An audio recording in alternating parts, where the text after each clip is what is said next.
In terms of cleaning up your phone, I want to talk about the stored Wi-Fi that you may have joined out and about at hotels, airports, cafes, maybe in the waiting room of a hospital, and what that looks like on your phone and whether or not you need those usernames and passwords stored in your phone for forever or if you should clean them up. So if I look, I have Apple products mainly. So if I look on my iPad and I go look for the icon that has the colorful keys, or I go to settings, even on an Android, you can go to settings, go to passwords and have a look and look at Wi-Fi, see what's been saved there. So if I look at mine on my iPad, just so I can show you what I'm talking about, you'll see that I've got 38 Wi-Fi logins saved. There's my ring light shining in the reflection. And I need to have a look at those and see if they all really need to be there. 38's quite a high number. So if there was a hotel that I visited a couple years ago and I'm nowhere near that area, that would be something I could clean off of there and delete. If it's a cafe that I go to every single week and they have login that they provide because it's a secured network, I might keep that one on. But how do you make a decision about all of this?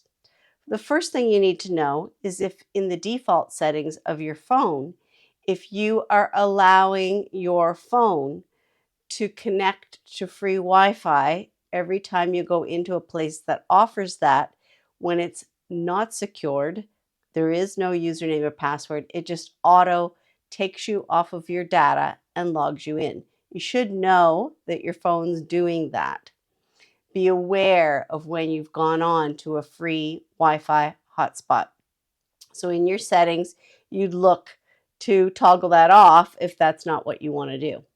Now, when you're sitting in one of these public places and you're thinking kind of risk assessment, if the activity you're performing at this location is just sort of non-confidential type stuff that you're doing, if you're playing a game online or watching a video or you're going on the internet and looking something up, those types of activities are not taking you or anyone else into private, confidential, financial information, workplace confidential documents when you're logging in on someone else's Wi-Fi.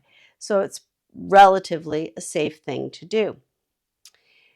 It becomes more questionable if you were to be doing those more confidential activities with your device while on a public Wi-Fi. So that's when you really want to protect yourself. There are some protections that are in place, like banking websites usually start with HTTPS, not just HTTP, because they are encrypted and there's some protections that they put on their websites. But you need to think about if you're going to do your banking, and you can just as easily do it at home using your Wi-Fi at home or your data elsewhere where you're not connected to a public one, then that's a better choice.